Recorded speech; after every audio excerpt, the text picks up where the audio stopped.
penggunaan varietas yang baik juga perlu diimbangi dengan pemberian nutrisi yang tepat.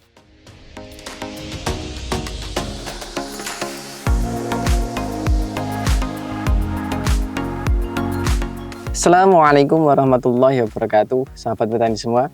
Video ini akan mengingatkan bahwa pemahaman dalam dunia pertanian itu sangat penting sebelum teman-teman memilih untuk budidaya tanaman.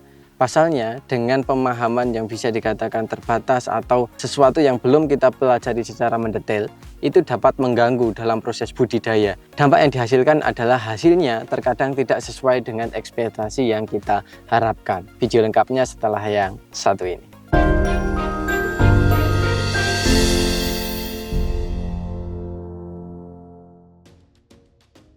Oke, baik sahabat petani semua, kembali lagi bersama saya Zaki di channel Mitra Bertani TV. Seperti yang telah saya jelaskan di awal tadi, kesempatan kali ini kita akan lebih belajar lagi dan terkait dengan pemahaman-pemahaman yang mungkin perlu kita kuasai sebelum kita memutuskan untuk budidaya tanaman. Saat ini saya berada di salah satu lahan, tepatnya di Kecamatan Mongket, Kabupaten Magelang.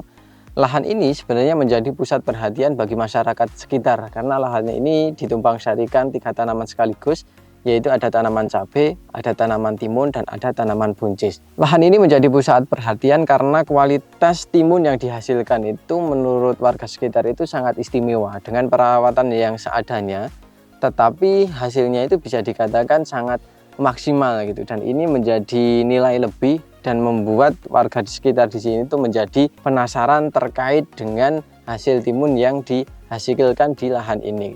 Tapi kita tidak akan terlalu membahas mengenai hal tersebut gitu ya. Pasalnya ada beberapa hal yang menurut kami lebih menarik dari hal tersebut. Yang pertama, ini adalah lahan yang ditumpang sarikan 3 tanaman sekaligus. Hanya saja terkait waktu penanaman ini sedikit sangat berdekatan antara tanaman timun dan tanaman buncis itu bareng, kemudian dengan tanaman cabai itu hanya selisih 4 hari. Setelah kami konfirmasi ke pemilik lahan, untuk saat ini sang pemilik lahan merasa sangat kewalahan khususnya dalam melakukan budidaya tanaman. Karena untuk melakukan perawatan itu tentunya tidak bisa maksimal, khususnya untuk melakukan kocor ataupun spray itu tentunya sangat kesusahan. Karena pada bagian kanan itu ditanami untuk tanaman timun, pada bagian kiri ditanami buncis. Dan secara garis itu hampir berhimpitan sehingga untuk jalan saja itu sudah sangat sulit. Sehingga untuk melakukan perawatan khususnya kocor dan semprot itu sangat-sangat kesulitan.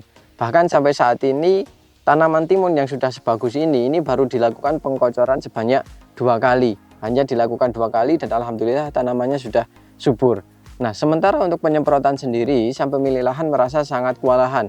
Bahkan untuk tanaman cabainya pun untuk melakukan pengocoran sampai saat ini beliau mengatakan belum bisa. Karena untuk menembus pada bagian tengah itu sangat kewalahan karena sudah terbatasi oleh tanaman yang ada di sampingnya. Pokok pertama yang ingin kami sampaikan pada kesempatan kali ini, yang pertama adalah terkait dengan tumpang sari. Tumpang sari silahkan teman-teman lakukan, tapi perlu pertimbangkan terkait dengan waktu, kemudian kondisi dari tanaman tersebut. Jangan mentumpang sarikan antara 2 tanaman yang sama-sama tanaman sulur dalam satu lahan, apalagi dengan waktu yang sama. Karena keduanya itu memiliki karakteristik yang sama. Jadi tanamannya menyulur, kemudian daun akan tumbuh sampai pada bagian atas, sehingga ketika waktunya bersamaan tentunya itu nanti akan menjadi permasalahan atau keterhambatan dalam melakukan perawatan yang fokus utamanya sebenarnya adalah tanaman cabai. Kalau ingin melakukan tumpang sari seperti ini bisa, tapi silahkan lakukan strategi dengan menghitung waktu panen, kemudian waktu tanamnya perlu disesuaikan. Kemudian untuk tanaman cabai sendiri sebaiknya jangan terlalu dibarengkan dengan tanaman yang dijadikan tumpang sari. Kalau saran kami ketika timun ini baru mulai berbuah, silahkan baru lakukan tanaman cabai. Kalau terlalu berbarengan, dampaknya adalah tanaman cabai terlalu tertutup dari tanaman sulur dan dalam jangka waktu yang lama, dan itu tidak baik untuk pertumbuhan tanaman cabainya. Hal yang kedua, ini terkait dengan jarak tanam. Jarak tanam dari lahan ini sangat-sangat berdekatan, sekitar 40 cm. Padahal ini untuk tanaman timun, ini satu lubang diisi oleh 2 tanaman. Sebenarnya untuk tanaman timun di sini sangat bagus ya, teman-teman bisa melihat ini adalah salah satu timun varietas terbaru yaitu Legend 22 dari MMT Seed. Untuk kualitas buahnya sebenarnya sangat bagus, warnanya hijau, kemudian ukurannya sedang, produktivitasnya sangat tinggi. Kami pun juga melakukan konfirmasi kepada pemilik lahan. Beliau mengatakan bahwa semenjak beliau menanam timun, ini adalah salah satu varietas terbaik yang pernah beliau tanam. Keunggulannya adalah pada segi perawatan lebih mudah karena lebih tahan terhadap serangan jamur.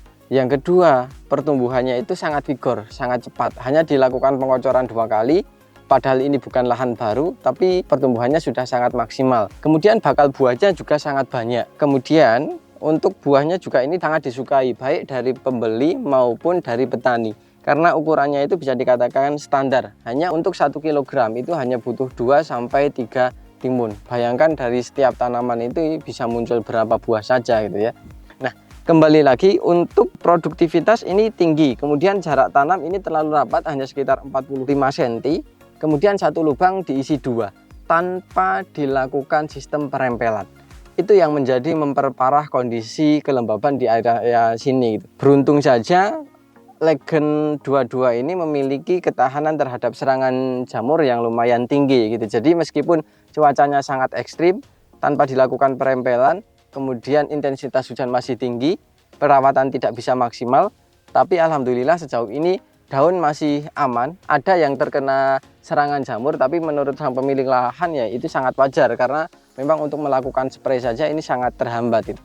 Tapi pada dasarnya pembelajaran yang bisa kita ambil dari lahan ini, silahkan lakukan budidaya tanaman timun seperti ini. Kalau dilakukan tumpang sari, saran kami adalah sebisa mungkin dilakukan pruning atau pengurangan tunas air, sehingga tanaman lebih fokus pada batang utama. Apalagi setiap lubang diisi 2, jadi usahakan biar fokus pada cabang utama dan diusahakan jarak tanamnya itu yang agak renggang, mungkin sekitar 50-60 cm. Kalau seperti ini dilakukan pruning habis atau pangkas tunas air, kemungkinan buah-buah ini akan menempel pada batang utama. Dan kalau dilihat evaluasi yang bisa kami sampaikan pada kesempatan kali ini ya, ini adalah timun Legend 22. Buahnya ini dari bawah sangat bagus, bagian atas bakal buahnya sangat banyak dan tunas masih terus bertumbuh. Tapi pelajaran yang bisa saya ambil ketika buahnya sudah terfokus pada bagian atas, sementara bakal buahnya masih banyak pada bagian atasnya, itu kalau pemberian nutrisi tidak bisa maksimal, kemungkinan tingkat keberhasilan buahnya juga akan rendah gitu. Jadi sebisa mungkin teman-teman hanya terfokus pada sekitar, kalau saya setiap tanaman bisa difokuskan hanya pada 6 atau 8 buah. Setelah mencapai 6 atau 8, silahkan pada bagian atas dilakukan topping sehingga buah bisa menjadi lebih fokus, sehingga baik kualitas maupun kuantitasnya itu dapat tetap optimal gitu. Pada dasarnya ini alhamdulillah karena didukung dengan pemilihan varietas yang tepat, meskipun dengan cekaman yang menurut kami cukup parah, alhamdulillah produksinya masih bisa tertolong gitu. Tapi bayangkan ketika tanaman timun ini tidak memiliki kekuatan terhadap serangan jamur, bisa dipastikan kesalahan dalam menanam ini bisa berakibat sangat fatal, khususnya dapat mengakibatkan kerugian yang cukup tinggi karena bisa sampai gagal panen. Dan kalau seperti ini alhamdulillah karena didukung dengan varietas yang bisa dikatakan baik, sehingga meskipun dengan keterbatasan yang ada, produktivitasnya masih bisa baik gitu. Kemudian ketika kondisi lahannya sudah seperti ini, apa yang bisa kita lakukan? Ya kalau menurut saya kita hanya bisa untuk mengurangi daun-daun yang ada, khususnya daun-daun yang tua, mungkin bisa kita kurangi supaya nanti pencahayaan bisa menjadi lebih optimal. Kemudian kita bisa rawat kembali tanaman cabai yang masih terbengkalai gitu ya, karena untuk melakukan perawatan kalau seperti ini kan untuk menembus bagian dalam ini tentunya sangat sulit gitu. Jadi sebisa mungkin daun-daun tua kemudian tunas-tunas seperti ini bisa mulai dikurangi biar buah sudah fokus pada batang utama dan biarkan tanaman cabai bisa kita rawat kembali gitu. Jadi mungkin itu ya yang bisa kita sampaikan. Jadi untuk kondisi lahan silahkan dibersihkan, kemudian barulah kita melakukan perawatan, kita baru berbicara tentang nutrisi, kemudian kita berbicara tentang pengobatan. Kemudian kalau seperti ini bakal buahnya sangat banyak seperti ini, sering saya sampaikan bahwa tanaman sulur itu sangat identik dengan beberapa hal. Yang pertama adalah bahan organik, kemudian adalah bahan organik dan pupuk ya. Kemudian yang kedua adalah air, kemudian yang ketiga adalah pencahayaan. Ketika pencahayaannya terhambat, bisa dipastikan buahnya pun juga akan terhambat. Dengan pengurangan daun, insya Allah fotosintesis akan lebih bisa berjalan dengan maksimal, sehingga buah pun juga akan bisa tetap optimal. Dengan bakal buah yang banyak seperti ini tentunya perlu diimbangi dengan pemberian nutrisi yang cukup.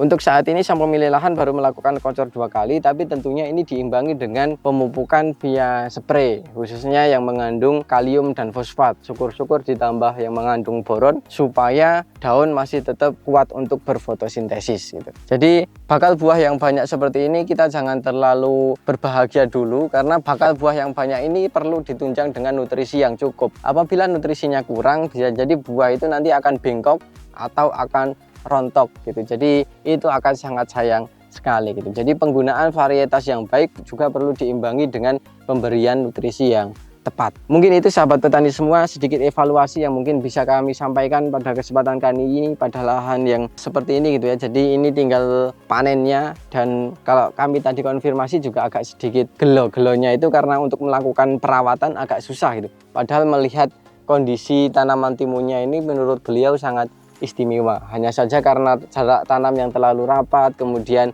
pada seberangnya juga ditanami buncis, sehingga untuk saat ini untuk melakukan perawatan itu sangat-sangat kewalahan. Mungkin itu yang bisa kami sampaikan pada kesempatan kali ini sahabat petani semua. Mungkin yang bisa kita ambil yang pertama, ketika kita ingin melakukan budidaya tumpang sari, berbijaklah dulu atau pahami dulu karakteristik dari masing-masing tanaman yang akan kita pilih. Atur jarak tanamnya, jangan sampai saling mengganggu antara satu komoditas dengan komoditas yang lain. Yang kedua, ini adalah timun Legend 22 dengan karakteristik yang menurut kami bakal buahnya sangat banyak, warna buahnya juga lumayan cantik dengan warna hijau tua, kemudian ukurannya sedang. Per buah ini mungkin kisaran sekitar 400 gram, sehingga untuk mencapai 1 kilo hanya butuh 2-3 buah. Produktivitasnya sangat tinggi, bakal buahnya sangat banyak. Dengan bakal buah yang banyak seperti ini perlu diimbangi pemberian nutrisi yang cukup. Kemudian menurut sang pemilik lahan, daun dari atau karakteristik dari Legend 22 ini memiliki ketahanan terhadap serangan penyakit khususnya jamur ini lumayan tahan. Jadi meskipun dengan kelembaban yang cukup tinggi, intensitas hujan yang cukup tinggi, alhamdulillah daun masih cukup aman. Ketika ada serangan jamur, beliau mengatakan ini juga dalam taraf wajar gitu, karena untuk perawatan juga kurang bisa optimal. Mungkin itu yang bisa kami sampaikan. Semoga video ini bermanfaat, dan apabila video ini bermanfaat jangan lupa klik like, comment, share, dan jangan lupa subscribe untuk tidak ketinggalan info-info terbaru dari kami. Terima kasih dari saya Zaki, salam mitra petani Indonesia. Wassalamualaikum warahmatullahi wabarakatuh, dan sampai jumpa di video kami selanjutnya.